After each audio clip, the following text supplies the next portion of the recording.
Fernando, Pampanga, patay matapos pagbabarilin ng riding in tandem. Uniteam Grand Rally sa siyudad ng San Fernando.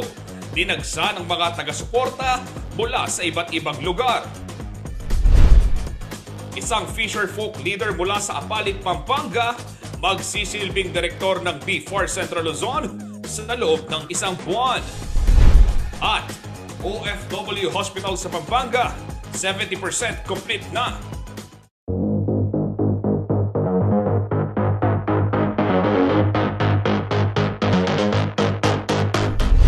Aldo, Pampanga, magandang araw Central Luzon. Ako po si Justin Dizon at narito na ang mga malalaking balitang nakalap ng CLTV News. Dead on arrival sa ospital si City of San Fernando, Alasas Barangay Captain Alvin Mendoza matapos pagbabarilin ng dalawang di pa nakikilalang lalaki nitong Sabado ng umaga. Si Mendoza ay kumakandidatong konsihal sa ilalim ng slate ni Councilor Vilma Caluwag. Nakuna ng CCTV camera ang walang awang pagpaslang ng dalawang gunman sa kapitan habang minamaneho nito ang kanyang sasakyan sa barangay Magliman, siyudad ng San Fernando. Makikita sa video na isang riding in tandem ang kasabay sa kalsada ni Mendoza. Ilang sandali pa ay binaril na ito ng lalaking nakasakay sa likod. Bumaba pa ito at muling pinagbabaril. Animoy tinitiyak na wala ng buhay ang biktima. Isang lalaki pa na sakay ng isang motor ang lumapit at bumaril din sa kapitan. Matapos ang insidente, agad namang umalis sa crime scene ang mga suspect. Samantala, ipinag-utos naman na ni Police Brigadier General Matthew Bakay, hepe ng Police Regional Office 3, ang pagbuo ng Special Investigation Task Group upang tutukan ang kaso ng pagpaslang kay Kapitan Mendoza.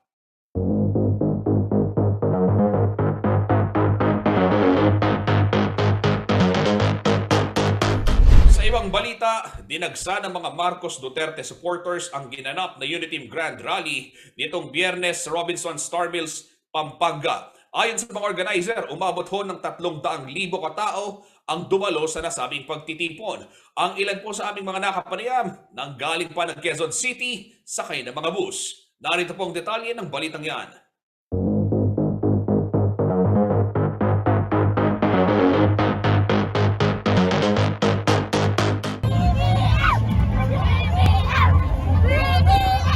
Biyernes ng hapon nang naramdaman na ang pagbigat ng daloy ng trapiko sa kahabaan ng Jose Abad Santos Avenue sa siyudad ng San Fernando, Pampanga. Halos walang galawan ang mga sasakyan dahil ang ilang mga jeep at bus na sakay ang mga nakakulay pula at berde nating mga kababayan.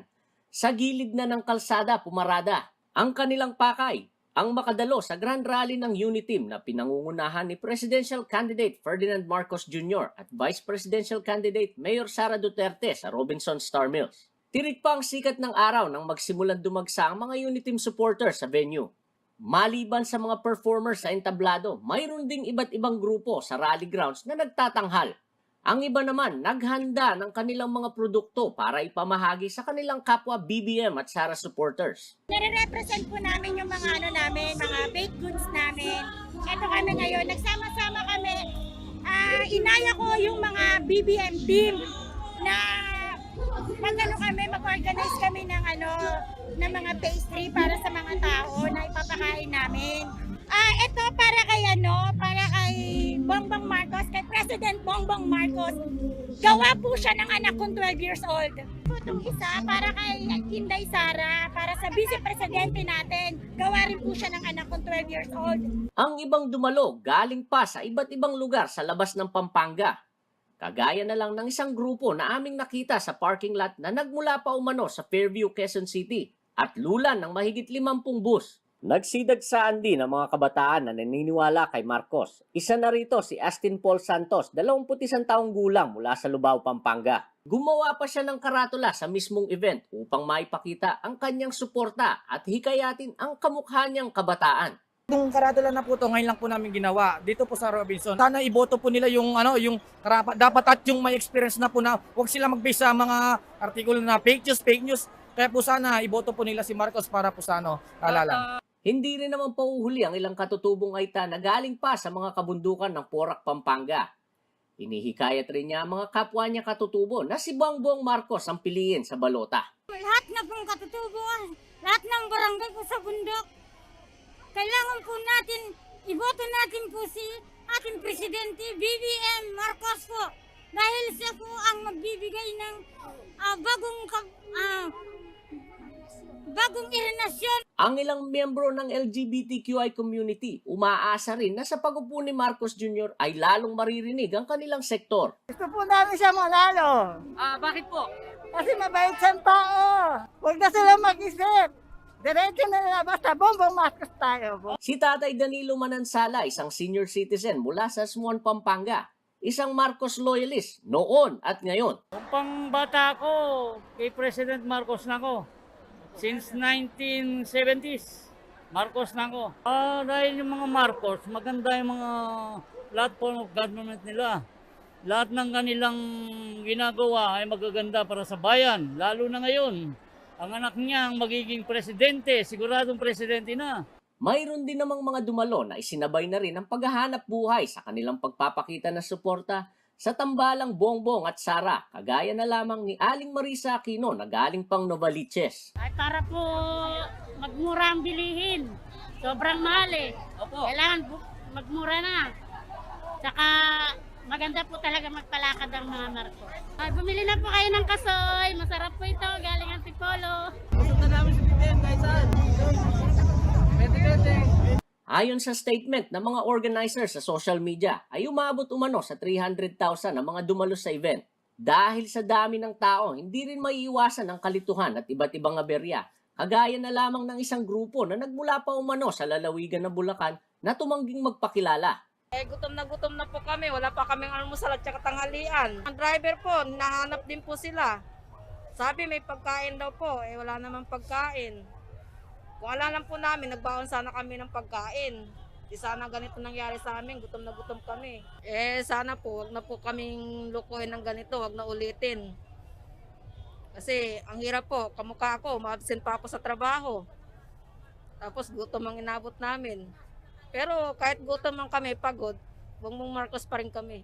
Felix Barrios, CLTV News.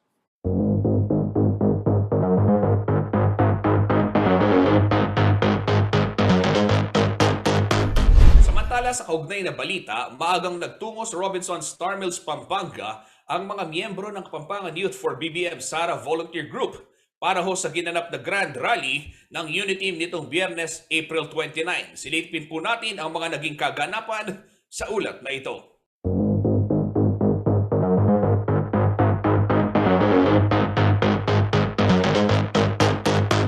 Nakiisa ang grupong Kapampangan Youth for BBM and Sara sa Uniteam Grand Rally dito sa Pampanga sa Robinson Star Mills, Pampanga, Biyernes, April 29. Nagmula umano mga kabataan supporters sa iba't ibang sulok ng Pampanga.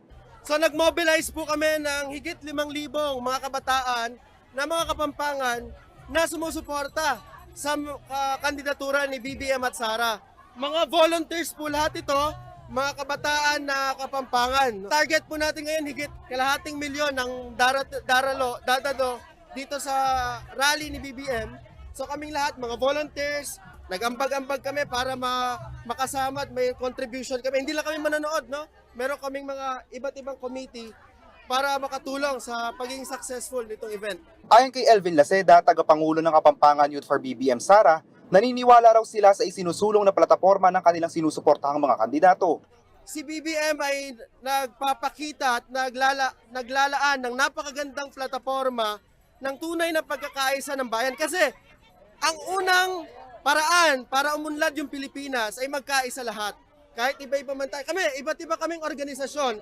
Pero isa lang yung gusto naming iluklok na Pangulo at yon ay si BBM. Nanawagan din sila Seda sa mga kapwa niya kabataan at Pilipino na magkaisa. Lahat naman tayo, may kalayaan pumili kung sino ang gusto nating maging leader.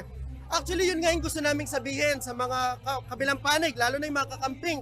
Hayaan nila kami na ipahayag namin ng malaya kung sino yung pinipili namin. Kasi nakakalungkot. Nag-aaway-away tayo, basihan ng kulay ng politika. Pero after nitong eleksyon, lahat tayo Pilipino. JM De Jesus, CLTV News.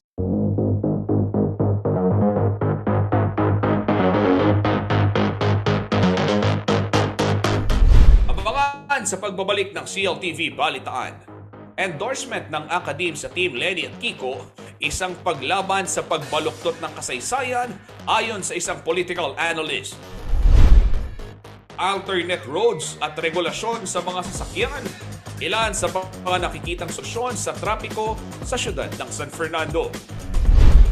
At Commission on Election tiniyak na tuloy ang botohan sa May 9 kahit pa magkaroon ng COVID-19 surge. Manatiling nakatutok at kami magbabalik.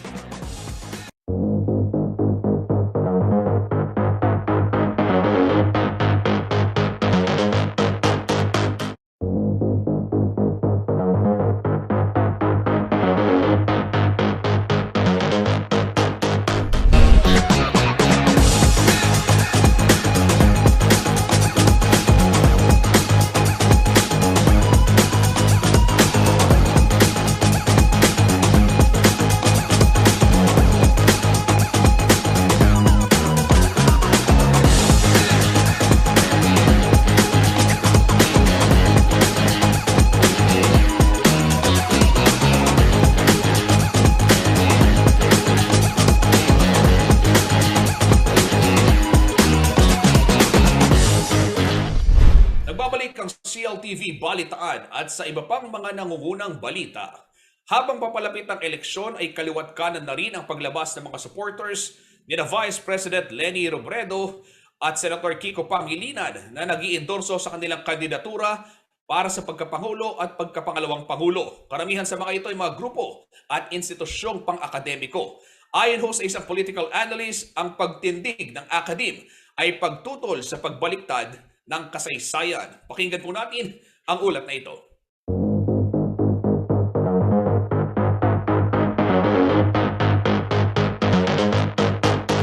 Formal nang inilabas ng St. Scholastica's Academy Pampanga alumni, teachers, staff at estudyante ang kanilang statement of support para kay Vice President Leni Robredo para Pangulo at Senator Kiko Pangilinan para Vice Presidente.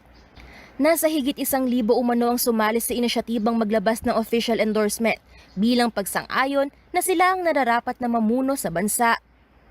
Isa lamang sila sa mga iba pang academic institutions na nagpahayag ng kanilang tindig.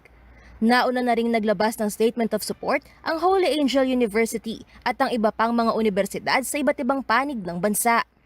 Ang Education Nation na binubuo ng 35 organizations at 21 academic experts ay pumanig na rin sa kandidatura ni VP Robredo. Ayon kay Professor Grace Hamon, isang political analyst sa University of the Philippines, Diliman, ang pagpanig ng akadim kay VP Leni ay hudyat ng pagtutol sa nangyayaring pagbaluktot umano ng kasaysayan. Alam nga nilang kasaysayan. Sila yung mas hindi lang by instinct, no? Sila yung binabasa nila kung ano ang naging daloy ng history natin. Ang pinakamasama kapag akademiko ka, yung hindi correct ang sinasabi mo, akademiko dapat inaaral lahat di ba? Hindi umano basta-basta lumalabas at nakikialam sa politika ang mga academician kung hindi nakataya ang katotohanan at walang sapat na pag-aaral. Ang academicians ganun din, no? Pinag-aaralan kasi ang mga senaryo. At alam nila kung ano ang principled na, kasi aral sila They know history, especially lalo na yung tumagal ang buhay na katulad ko na nakita nila ang nangyari ng martial law. Naniniwala rin si Professor Hamon na bagamat nitong huling 2 linggo na lamang naglalabas ang ibang mga endorsement kay VP Leni, mayroon pa rin umanong impluwensya ito sa mga botante. Nakita raw nila kung paanong tumindig ang mga tao na nagbigay sa kanilang pag-asa na may tsansa si VP Leni na manalo sa laban ng pagkapangulo.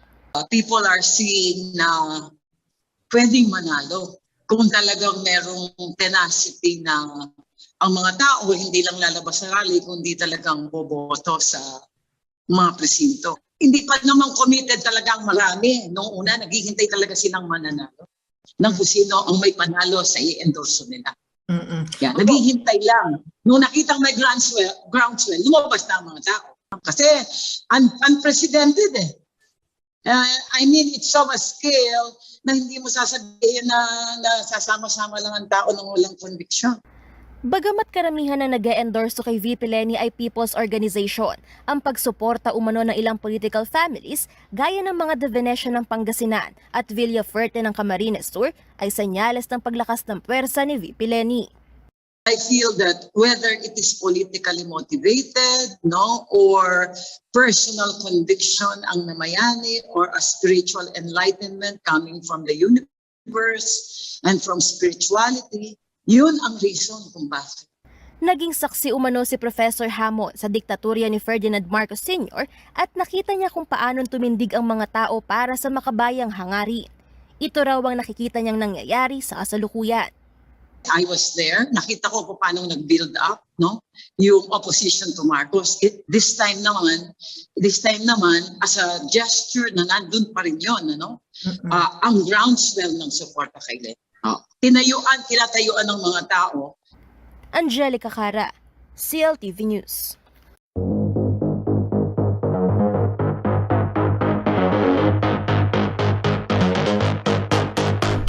Sa ibang balita, malaking hamon umano pa sa isang syudad katulad ng City of San Fernando, Pampanga ang pagbigat ng daloy ng trapiko. Kaya para sa mga kandidato para alkalde ng syudad, ang pagbubukas ng mga alternatibong ruta ang siyang dapat pagtuunan ng pansin. Ang kanilang mga mungkahing solusyon sa road congestion problem ng syudad, alamin natin sa ulat na ito.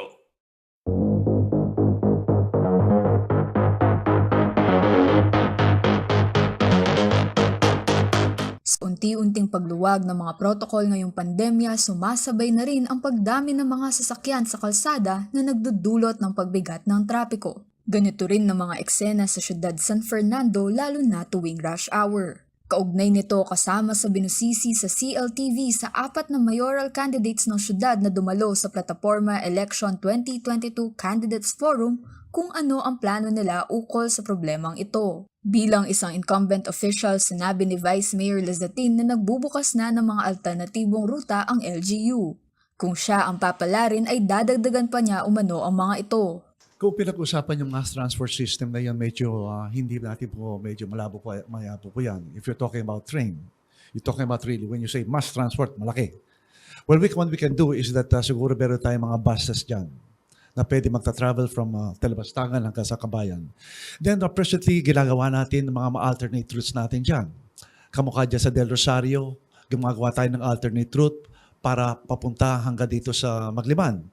So yung mga yan, para hindi to ang clog ang ating traffic dito sa MacArthur Highway, we can use this alternate route na ginagawa ng local government. At dadagdagin pa natin yung mga alternate na yan para ma-unclog po ang traffic dito sa Ciudad San Fernando. Magiging strategy naman umano ni Board Member Ross V. Henson ay ang pakikipag-usap sa mga lot owner at subdivision para makaraan ang mga pribadong sasakyan sa kanilang lugar. Ang ating syudad ay talagang meron ng problema sa traffic. So it is a sign of traffic mismanagement. Makikita po natin, casual observation, hindi po kasalanan ng public transport yan. Ang mas marami pong nasa kalsada, yung mga private vehicles. At makikita naman po natin, kailangan natin ng engineering intervention, hindi naman po pwede nating lakihan ang ating mga kalsada dahil nandyan na yan, tumarami yung mga vehicles, pero hindi lumalaki yung mga kalsada. So kailangan gumawa po tayo ng mga additional alternate routes para sa mga private vehicles. Kausapin natin yung mga private subdivision, bigyan ng access ang mga private vehicles. Kausapin natin yung mga private landowners na mag-donate sila ng portion na dadaanan na pwedeng gawing alternate routes. Tapos po, dun sa enforcement, syempre, kailangan natin dagdagan at i-train ng mga traffic personnel natin para lalong mapabuti ang daloy ng trapiko natin. Because sa nakikita ko po, 50% of the problem is discipline on the road, yung paggamit. Lahat kasi gusto nila king of the road. And then of course, education. Proper, yung tamang pagsusunod sa batas trapiko, yan ang importante sa atin. Dito sa mga main thoroughfare, kailangan po dagdagan natin ang ating mga overpass. Pero dapat i-convert natin escalator type para gagamitin ng mga tao. Makakatulong naman umano ang pagtatayo ng fast train sa Central Luzon para maibsan ang pagbigat ng trapiko. Isa umano ito sa mga isinulong ni Attorney Oscar Rodriguez. Dagdag pa niya may sapat na alternatibong ruta ang syudad na sisiguraduhin niyang magagamit ng mga motorista. Noong pag-upo ko as mayor, ang unang tinutukan ko sapagkat wala namang perang kailangang malaki diyan, traffic. Isang linggo, nasolve namin ni na paring Edith Chuan traffic. Ngayon, sa panahon ngayon, medyo talaga may problema yata sa traffic. Maraming kadahilanan. Pero ang aking solusyon dyan, yung mass transport siguro, so within the city lang, makakatulong ang pinupukpok naming fast train. Andiyan na yan, ginagawa na. Makakatulong yan. Pero ang aking mga ginagawa, nung ako yan dyan pa, itong mga alternatibong ruta. Yung proven principle na yan, yung daan magmula dyan sa GSO, diretso sa pagitan ng Pura Catangiles, sa ibaba ng Megadike, yan, proven principle na yan. Yung alternative na ruta dyan, yung tinatawag nating service road, magmula yan sa tabi ng NLEX. Diretso yan sa bandang Angeles, pababa. Alternative ruta yan. Ang huli kong pinabudget dyan, yun yung tinatawag nating tourism potential road o yung convergence road from Del Rosario up to Anao. Tapos pag pinagdugtong ko yan from Anao to San Pablo. Then from San Pablo dapat doon sa may Palinlang.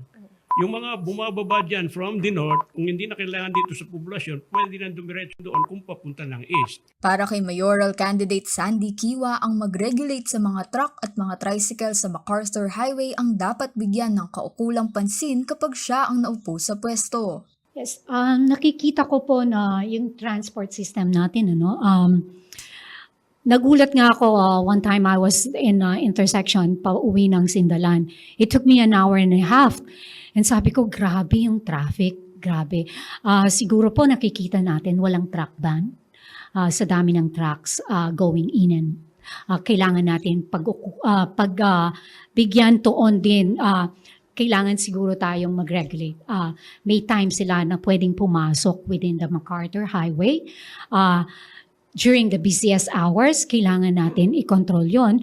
One thing na makakatulong sa traffic management natin. At yung pong public transportations din na limitado ba to or sobrang dami na ba to? Tricycles, yung mga e-bikes, ang dami na pong yung mga tinatawag na auto rickshaw, which is I think it came from India. Ano po? So, hindi lang tricycle, auto rickshaw, e-bike, motorcycles, sobrang dami. So, hindi po natin na ma-manage kung lalong nagpapasigap. I saw it like it's in India. Nung dumalaw po ako sa India, nakita ko talagang mas marami ang motorsiklo sa daan ngayon. So, accident prone area talaga pag mas maraming motor. Tapos, ang speed limit within the city, kailangan po natin pagtuunan din. Sa kasalukuyan, ang City Public Order and Safety Coordinating Office o si POSCO ang siyang namamahala sa lagay ng trapiko sa syudad ng San Fernando. Samantala, hindi naman dumalo sa nasabing forum si Liga ng mga Barangay President Vilma Kaluwag, kaya hindi ito nagkaroon ng pagkakataon sagutin ang katanungan. Arlene Salonga, CLTV News.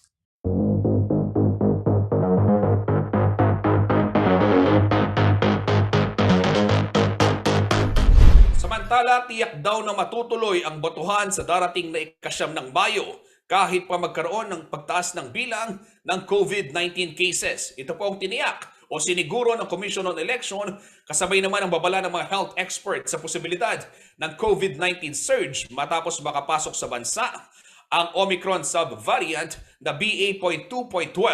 Narito po ang detalye ng balitang yan.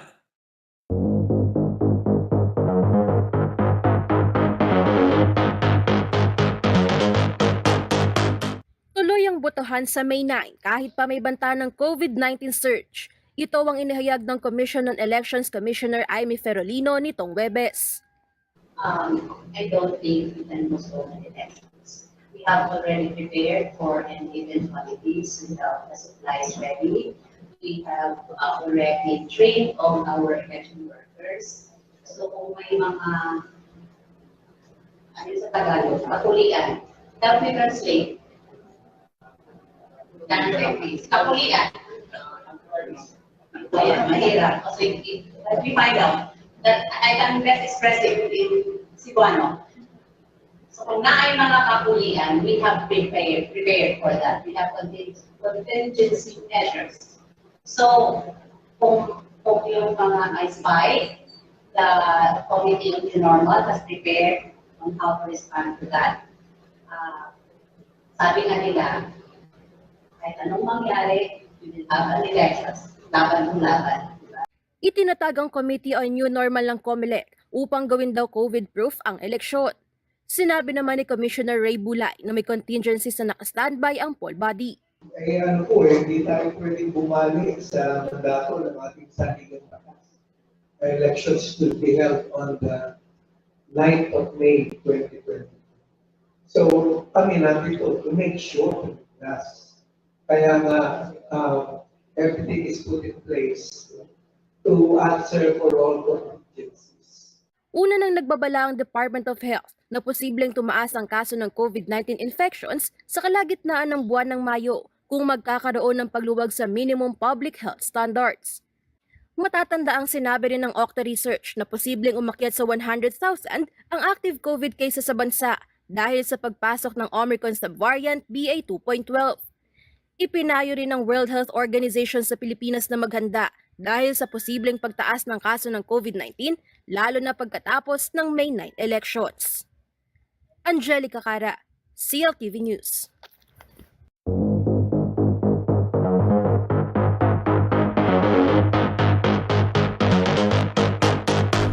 Abangan sa pagbabalik ng CLTV Balitaan. Isang fisherfolk director mula sa bayan ng Apalit, magsisilbing direktor ng BIFAR Region 3 sa loob ng isang buwan.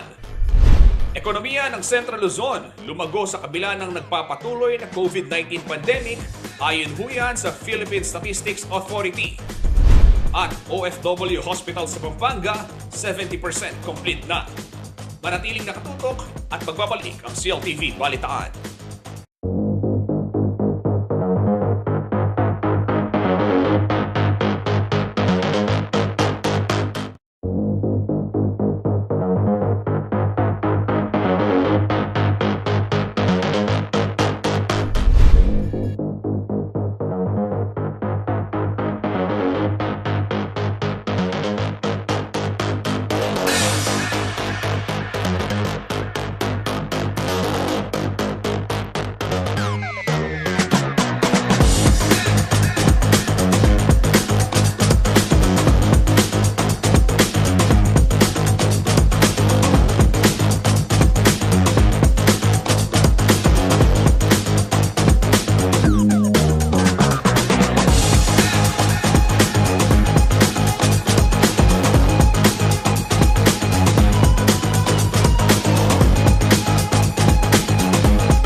Nagbabalik po ang CLTV Balitaan. Kabalang kariyon, tuloy-tuloy po ang ating pagbabalita. Handa na raw magserbisyo sa kanyang kapwa mangingisda ang Fisherfolk Director na napili ng Bureau of Fisheries and Aquatic Resources o BIFAR Region 3 ngayong taon.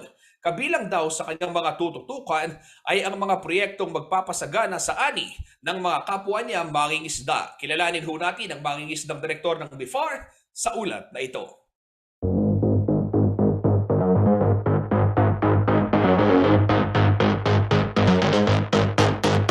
Matapos mahinto bunsod na rin sa pandemyang taunang paggunita, sa buwan ng mga magsasaka at mangingisda tuwing buwan ng Mayo, Itinatampok muli ng Bureau of Fisheries and Aquatic Resources o BFAR Region 3 ang mahalagang papel ng mga membro ng sektor ng pangisdaan bilang kabalikat ng pamahalaan sa pagtataguyod ng maginhawa at masaganang buhay para sa sambayan ng Pilipino. Kaugnay nito, napili si Tomas Payumo Jr., isang leader mangingisda mula sa Apalit, Pampanga, upang magsilbing mangingisdang direktor ng kawanihan sa loob ng 1 buwan. Layunin ng programang ito na mas mapaikting pa pagtutulungan ng mga mangingisda at BFAR Region 3. Ayon kay Payumo, handa na raw siyang magtrabaho para higit na maging masagana ang ani ng mga kapwa niya mangingisda. Unang-una po, siguro mahalaga yung malagyan ng stock ang ilugan, malagyan ng mga binhi, yung mga sapang ngayon pa lang nagsasabi na sa akin na kung pwede mag-request kami. Sabi ko sa kanila, gawa sila ng request, ipabot nila rito para malagyan yung mga sapang kamukha ng mga sasukad, sampalok, paligi. Yun, kailangan doon sa amin sa palit. Napili ng BFAR si Tomas dahil umano sa kanyang magandang adhikain para sa kanyang mga kasamahan. Kasama ang kanyang pamilya, tinanggap ni Tomas ang susi bilang simbolo ng kanyang pagluklok sa opisina ng BFAR. Si Tomas kasi talagang of course Fisher Folk leader lalong-lalo sa Pampanga. And he's well respected ng mga kanyang mga kasama sa Pampanga, and I'm witness to that. Sa mga activities like yung mga clean up on the fire side naman, yung mga communal stocking. Tsaka kung merong problema na i-report niya, like yung halimbawa kung merong mga pollution na itatawag kagad niya yan at na-address kagad ng BFAR. Susulitin naman ng ni Director Cruz ang kanyang oras upang makausap ng personal ang mga mangingisda ng Central Luzon. So dadagdagan ko yung aking presence grounds para makuha ko talaga yung mga kulang pa sa ating fishery sector, ano pa yung pwedeng idagdag through consultation pa rin sa ating mga mangingisda. Tiwala ang BFAR Gate ng Luzon kasama ang fisher folk leaders na malaki ang maitutulong ng balikatan sa pagitan ng kawanihan at ng kinatawan ng mga mangingisda sa pag-unlad ng industriya na kanilang kinabibilangan. JM Desus, CLTV News.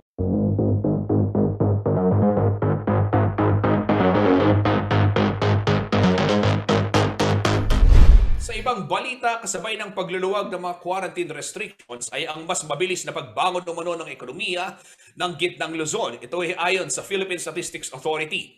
Kabilang sa mga industriyang nanguna ang manufacturing, health and social services at ang quarry at mining industry. Sumadsad man daw ang agriculture sector sa nakalipas na taon, batay na rin sa datos ng ahensya. May ulat si Felix Barrios.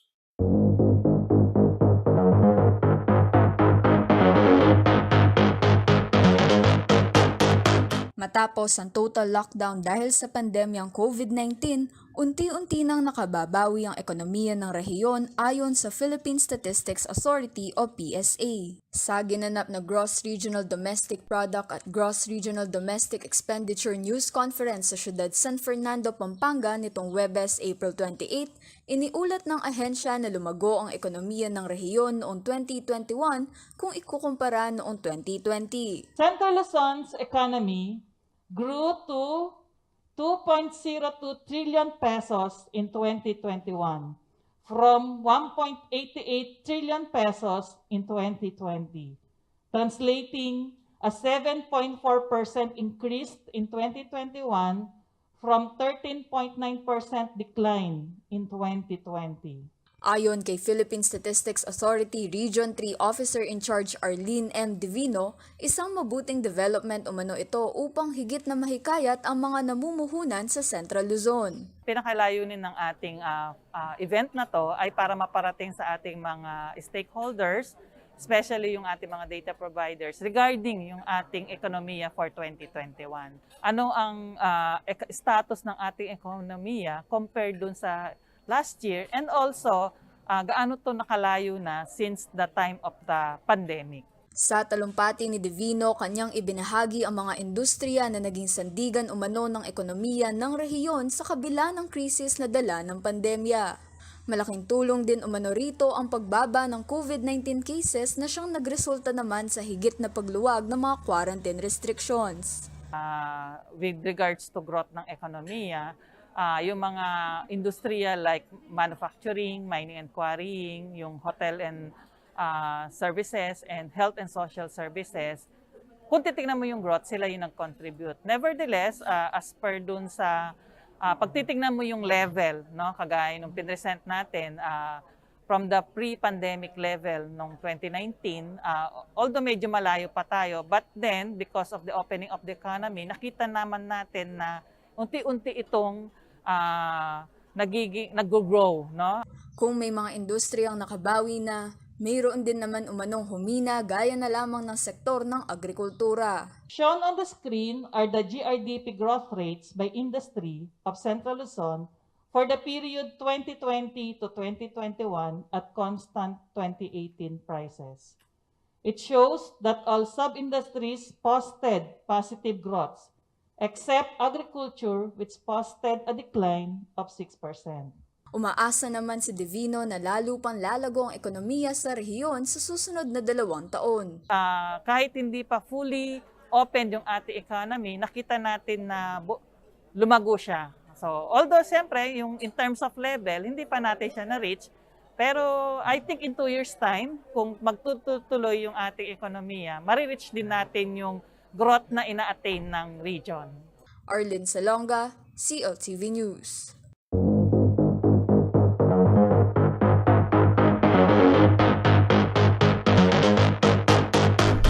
Ito naman ho, mabuting balita para sa mga OFW.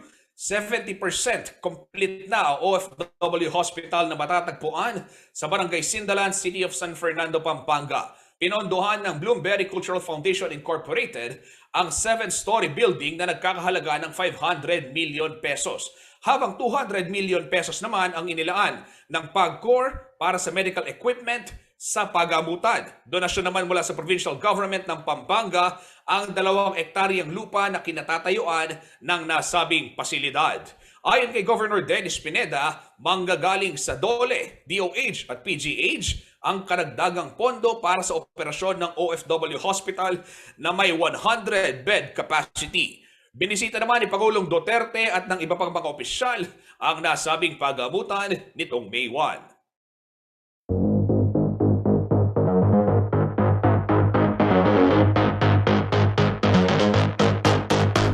At yan ang mga balitang nakalap ng CLTV Balitaan. Para sa karagdagang detalye, maaari po ninyong i-follow ang aming mga social media pages. Sa Facebook po at CLTV36 Official and at CLTV36 News. Sa Twitter naman at CLTV36 and at CLTV News. At sa Instagram at CLTV36 Official. Kung nais po ninyong balikan ang mga programa ng CLTV, pwede ho kayong magtungo sa aming YouTube channel at CLTV36 Official o di kaya naman bumisita sa aming website www.cltv36.tv.